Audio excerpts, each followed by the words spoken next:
Assalamualaikum warahmatullahi wabarakatuh. Salam budaya Melayu.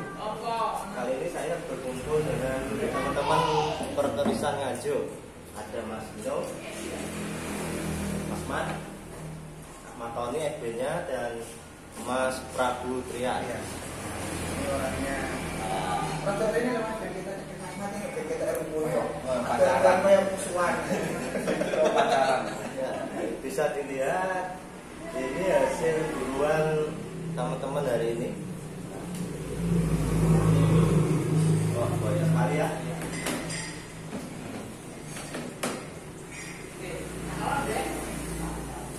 Gimana menurut Mas Nino? Luar biasa.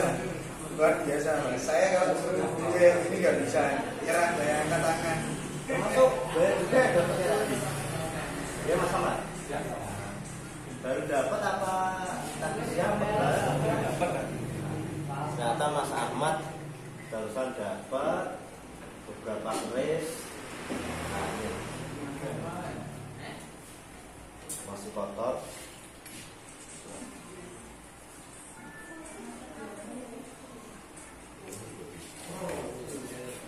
Mas Trian tadi dapat sekelas yang sangat istimewa.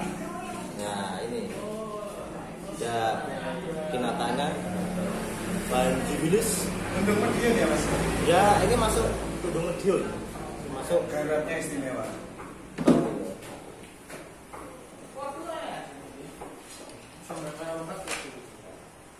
Lalu kesannya Mas Nino tentang hasil bulan teman-teman gimana? Ya luar biasa, Mas. Kalau saya disuruh hunting seperti ini ya nggak bisa. Kalah jam terbang ya, kalah jam terbang dan juga kalah waktu ya. Kalau teman-teman kan mungkin udah relasinya banyak sekali di kampung-kampung, juga udah banyak teman yang lain juga mungkin bisa seperti mereka. Dan sedangkan saya kan nggak punya teman di kampung, jadi ya. Nah, saya mau nanya, apa terus di lokasi atau yang tinggalan itu selalu sepuh? Tidak tentu, Tidak tentu ya? Tidak tentu, tidak ada jaminan. Keris tinggalan atau keris dapat di lokasi itu pasti sepuh, itu tidak mesti. Berarti ada juga yang memastikan ya? Ada beberapa kali ada teman yang dapat kan kepada itu emang dia mungkin dulu sejarah keluarganya pencinta mistis atau gimana ya, dan bukan asli peninggalan dari leluhurnya mungkin ya, jadi pusaka peninggalan tapi peninggalan yang didapat dengan istilahnya beli atau gimana itu kadang juga mematikan. Ada yang bagus, ada yang ya itulah. Kalau pendapat Mas Ahmad gimana? Kalau berarti itu apa selalu dapat yang bagus atau ada juga yang memastikan? Pernah. Nah, kata Mas Ahmad itu kalau nanti itu nggak selalu tersepuh kalau di lokasi, ada juga yang memastikan. Nah, Mas Trian? Sama juga ya? Nah, ini orangnya agak gimana? Agak malu. Malu semua. Tapi Mas Mat dari mana? Walaupun malu-malu tapi saya akui jempol. Recommended banget. Kalau ini FB-nya Mas Prabu Trian ya? FB-nya, nanti saya tag di sini. Punya ya. Instagram. Enggak Bikin ya. duit tapi gak tahu tak. Kalau Mas Ahmad? Ahmad Tony ya? Ahmad Tony. Oh ya, ini Mas Ahmad FB-nya Ahmad Tony. Kalau Mas Trian FB-nya Prabu Trian. Kalau Mas Nino FB-nya Tino Trunorjo. Paling teman-teman banyak yang itu juga berteman juga. Kalau FB saya mungkin teman-teman sudah pada tahu lah ya. Pekeris handal, milenial handal.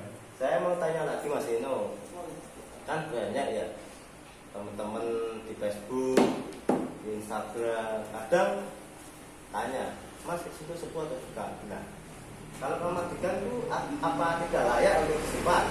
Nah itu ya layak sekali menurut saya. Nah, apa nggak ada yang bagus atau mematikan? Oh bagus banyak Mas. Bahkan kualitasnya kalau saya bilang boleh jujur ya, keris kamadikan pun kalau digarap dengan bagus sesuai pakem dan bahannya materialnya juga prima, itu kualitasnya nggak kalah dengan keris. Kan keris sepuh dulunya kan sudah keris kamadikan. Nah, dulunya juga kamadikan di eranya dipesan juga menurut orderan si pemilik atau yang punya itu ya. Jadi ya kita tidak perlulah mempermasalahkan atau memperdebatkan ini keris sepuh atau kamar ikan. Itu ada porsinya masing-masing dan sesuai kebutuhan masing-masing juga. Jadi intinya jangan sampai kita anti terhadap keris kamardikan. Ya betul sekali. Karena ada juga keris kamardikan tuh yang harganya lumayan tinggi ya. Waduh, iya mas, apalagi keluaran misalnya kayak Mageti, Bojo Buwono itu waduh, Mujeno misalkan, dengan pasti apa sendiri Mujeno. Soalnya kalau keris kamardikan itu pesannya sesuai weton kita. Betul sekali, kebutuhan kita. Nah, betul. Jadi belum tentu keris kamardikan itu jelek, biasa. Nah, jadi ada sisi dari isu tadi juga ya. ya betul sekali. Jadi teman-teman jangan sampai anti terhadap keris kamardikan. Kalau kita pesen langsung yang empu yang benar mumpuni, hasilnya juga bagus, isu tadinya juga bagus. Karena keris sepuh-sepuh ini dulunya juga kamardikan. Jadi jangan sampai teman-teman semua menganggap keris kamardikan itu bukan keris bagus. Ya Mas. Betul sekali mas. Karena gini ya, kita kembali lagi ke sejarah masa lalu. Keris ini kan dulu dibabar atas pesanan dari yang bersangkutan ya, dari si pemesannya. Jadi dipesan sesuai khusus untuk kebutuhan pribadinya. Nah, jadi untuk tujuan tertentu atau tujuan pribadi. Nah, betul sekali. Nah, itu sebenarnya ya harus selalu kita tekankan kepada generasi penerus berikutnya bahwa pentingnya meneruskan budaya ya. Kalau melestarikan kan menjaga yang ada. Kalau meneruskan itu ya meneruskan tradisi terdahulu. Ada yang bilang terus opo nyimpen keris kamardikan. Dan kalau atau keris baga, lagi opo mbari sampai bikin babar keris.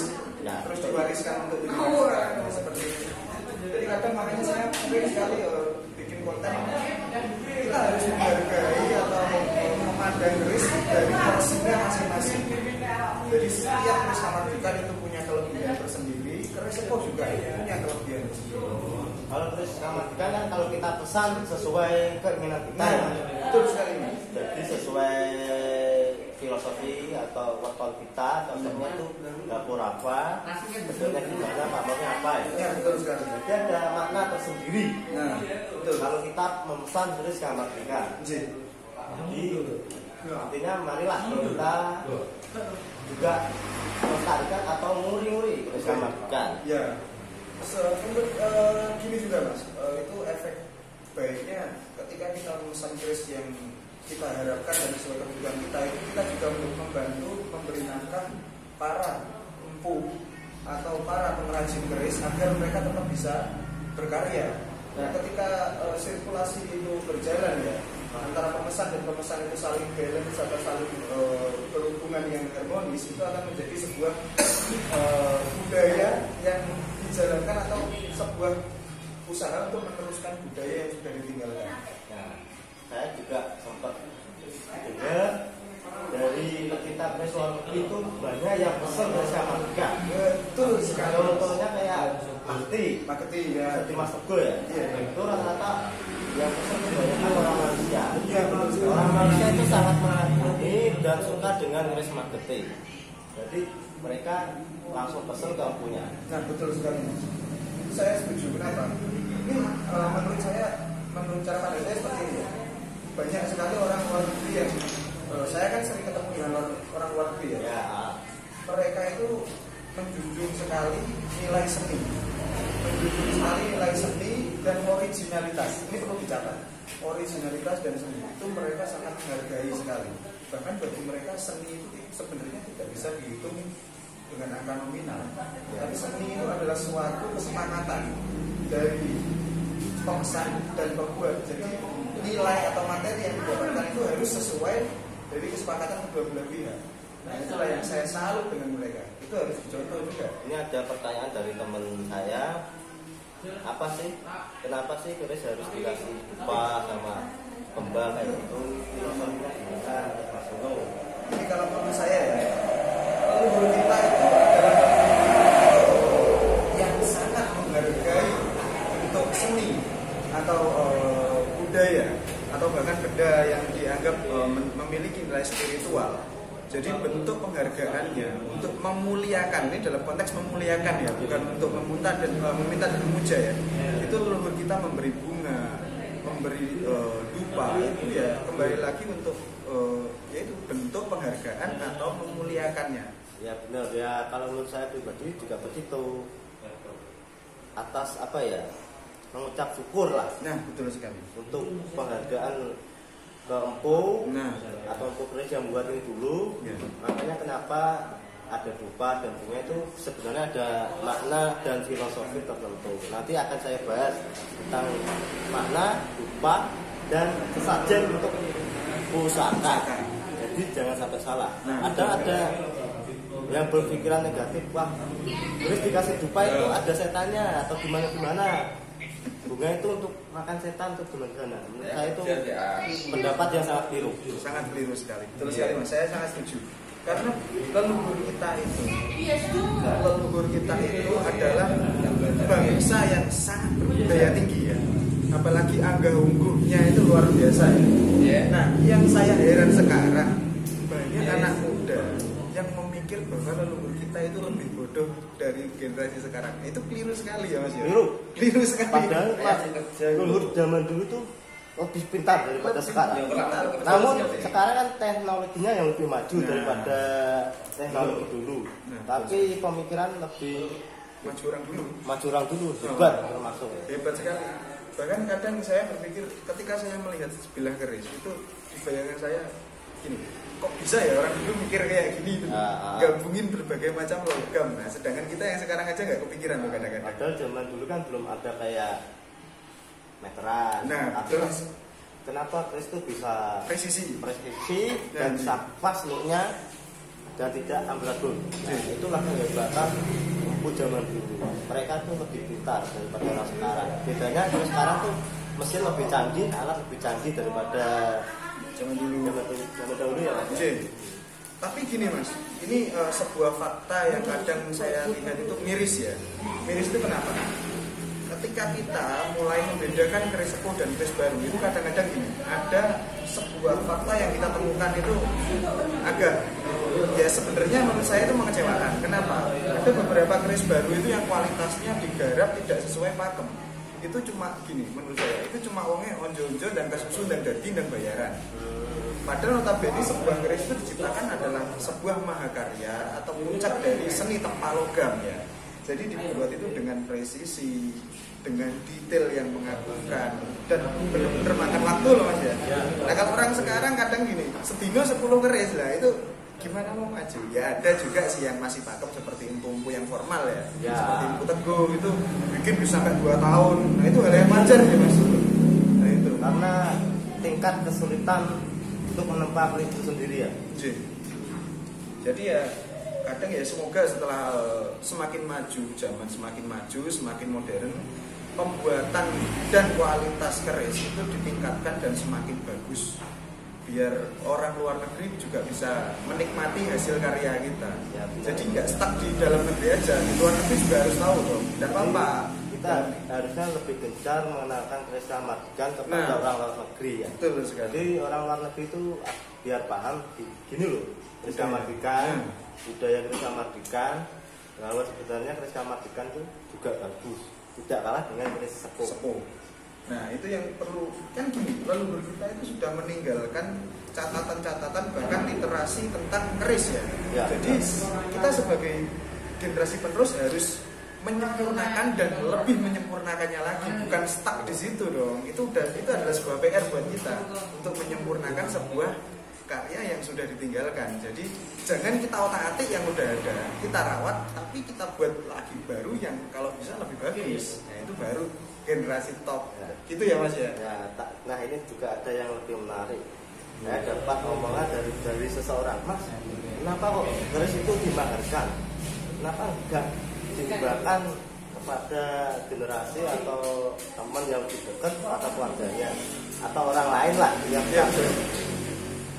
Kalau menurut saya, kalau menurut Mas Nino gimana? Kalau menurut saya itu suatu hal yang wajar dan lumrah ya. Karena leluhur kita sendiri ini memang benar ya. beberapa literasi atau catatan yang saya baca, memang dulu kita sendiri itu memesan keris dan dibayar. Nanging zaman dulu karena belum ada uang, jadi yang dipakai membayar ya berupa hewan ternak seperti sapi, sawah, dan hasil pertanian, hasil bumi ya, itu kan juga wujud mahar atau wujud apresiasi dari pemesan kepada sang empu. Nah karena sekarang lebih dimudahkan dengan uang, nah kita harus bersyukur juga, nggak usah jual kebo abot-abot. Kan gimana ya, mencari keris sepuh itu nggak gampang juga ya. Jadi kita harus menghargai seorang hunter yang mencari keris ini, termasuk mereka tuh menyelamatkan keris ini dari kerusakan. Nah betul sekali. Makanya kita harus menghargai dengan mahar. Betul. Karena empu zaman dulu juga memakai mahar. Masa sih empu dapat pesanan dari seorang pemesan tidak minta bayaran? Logikanya begitu ya. Nah betul sekali. Ya, itu gimana ya? Makanya saya itu sering menekankan, mari kita jaga bersama budaya, kita saling menghargai, ciptakan lingkungan perkerisan yang bagus, yang bersih, seperti sebuah siklus perputaran mata rantai yang seharusnya. Jadi hunter dapat barang dimahari oleh mungkin bakul yang lebih bisa, channelnya lebih luas, dan dimaharkan lagi mungkin ke orang yang membutuhkan atau mungkin ke juga kolektor. Tapi ya dengan satu catatan, Bu, kalau bisa keris sepuh itu jangan dibuang ke luar negeri lagi, sudah cukup yang di sana. Jadi biar ada sisa buat anak cucu kita. Jadi kan ada yang gini Mas ya. Seumpama ya kayak punya Mas Dian tadi. Ya. Kan ini dapurnya sengkelat. Nah, dan seumpama saya juga punya sengkelat, tapi maharnya beda. Nah, kan menariknya sama-sama sengkelat, dapurnya juga sama, kenapa maharnya bisa beda? Gimana itu Mas? Nah itu kan gini, tergantung dari perspektif kita melihat ya. Tergantung dari bagaimana perspektif kita melihat. Mungkin dilihat dari garapnya, atau tahun dan eranya, atau kualitas penggarapannya, itu kan bisa dibedakan juga Mas ya. Ya. Bahkan juga kita tidak bisa pukul rata, keris sengkelat itu pokoknya ngene kabeh, tidak bisa dong. Tidak bisa, makanya tidak bisa dipukul rata ya. Iya, tidak bisa dipebiah-biah terus wah sengkelat kudu ngene kabeh, waduh ini loro ini. Sama dapurnya belum tentu maharnya sama. Karena garapnya dilihat dari garap, segi garap, tangguh, pamor. Nah, ya, jadi buat teman-teman yang berpikir kenapa sih kerisnya dapurnya sama tapi maharnya beda, yaitu dilihat dari garap, segi garap, tangguh dan pamornya. Nah betul sekali. Jadi ya benar dapurnya sama tapi beda era, beda pamor. Itulah membedakan mahar sebuah keris walaupun dapurnya sama. Ini istimewa sekali loh Mas. Nah, istimewa. Ada kinatanya. Ada Aku baru lihat tadi. Jadi ini walaupun tundung Madiun itu tapi istimewa loh ini ya. Ini ori ya. Ini ori ya. Zaman dulu itu Mataram tidak bisa memberikan Madiun. Iya betul. Dengan Kesaktiannya. Makanya jangan anggap remeh keris tundung Madiun. Ini garapnya emang benar-benar. Ini kalau saya boleh bilang kolektor item ya sebenarnya. Iya, termasuk ini limited edition ya. Kolektor item lah istilahnya. Jarang lo nemu di lokasi yang kayak gini. Ini rezekinya Mas Trian gitu. Jadi nanti seumpama teman-teman berminat memahar, nah bisa hubungi Mas Trian. Prabu Trian. FB-nya. Japri itu orangnya. Syahdu banget itu orangnya. Seperti Rono Karno loh Mas. Jadi nggak usah takut, nggak usah ragu untuk menanya sebuah mahar keris. Kalau kita yakin pasti kita mampu. Betul. Itu kuncinya Mas. Yang penting harus yakin dulu ya. Nah, yakin baru nanti usaha. Yakin dulu, usaha tok nggak yakin ya sama aja dong. Nanti juga bisa hubungi Mas Ahmad Tony untuk memiliki sebuah keris yang istimewa. Mas ya, aku mau tanya sedikit. Kan ada loh Mas, ada beberapa teman kan yang sering bertanya itu seperti gini. Ini pertanyaannya agak penak tapi harus dijawab ya. Gini, Mas, jenengan sering share tentang teman-teman FB atau hunter-hunter sampean. Itu apa nggak takut pembeli sampean lari ke hunter sampean? Itu gimana menurut jenengan? Menurut saya sih sah-sah saja Mas. Iya. Sah-sah saja. Betul sekali. Kita kan saling bahu membahu ya. kerjasama. Betul. Seumpama Mas punya keris contohnya sengkelak, Ya. dengan nyari sengkelak, Nah. langsung bisa ke Mas Mat. Nah, betul. Umpama Mas Mat nyari keris pulang geni, Nah. Mas Mat bisa menghubungi sampai. Intinya itu dalam perkerisan itu harus saling Membantu ya. membantu dan bekerja sama. Betul sekali. Nah satu lagi buat teman-teman yang sering nanya, Mas ini keris sepuh atau bukan? Gimana Mas Ino? Ya, sampai mahari itu yang sesuai dengan hati apa jari ini jari. Kalau Ya kan menurut gitu saya loh ya. pribadi ya, kalau ingin belajar tentang keris Ya, betul. atau pemula, tips saya ya, maharin keris kamar-dikan ya Mas. Betul. Dari mulai yang kamar-dikan korden, Dan yang yang kasar, harap kasar, yang alusan. Jadi nanti teman-teman bisa membedakan ini keris kamar-dikan, ini keris sepuh. Biar tidak gimana ya, tanya terus atau menggantungkan kepada orang lain untuk menangguh sebuah keris. Nah, Jadi tips saya sebelum main keris atau menyukai keris, belilah dulu keris kamar-dikan yang mahar-maharnya sih yang terjangkau saja. Banyak sekali. Banyak sekali ya teman-teman yang memaharkan keris kamar-dikan yang terjangkau. Nanti teman-teman bisa belajar membedakan keris kamar-dikan dan sepuh. Nah, biar gimana ya, takutnya kita kalau ditanya itu pakai wo. Ya, pakai wo. Nggak enak. Pakai wo, guys. Nggak enak lah. Itu sama aja kayak kita di gini. Sampean dikongkon, misalnya sampean itu guru, tapi sampean dikongkon uji guru liane. Nah, Jadi nanti bisa menjadi si malakama buat kita sendiri. jadi bukannya tidak mau jawab ya, tapi Nah. nggak enak.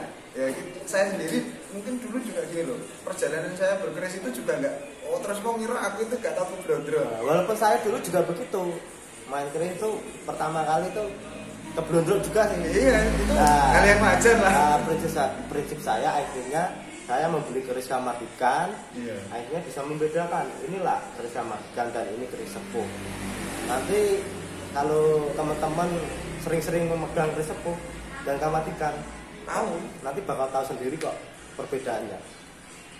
Jadi cukup sekian ya teman-teman. Nanti kalau ada yang berminat dengan kerisnya Mas Ahmad bisa hubungi langsung Mas Ahmad atau tanya saya WA-nya Mas Ahmad atau Mas Prabu Trian. Sekian dan terima kasih.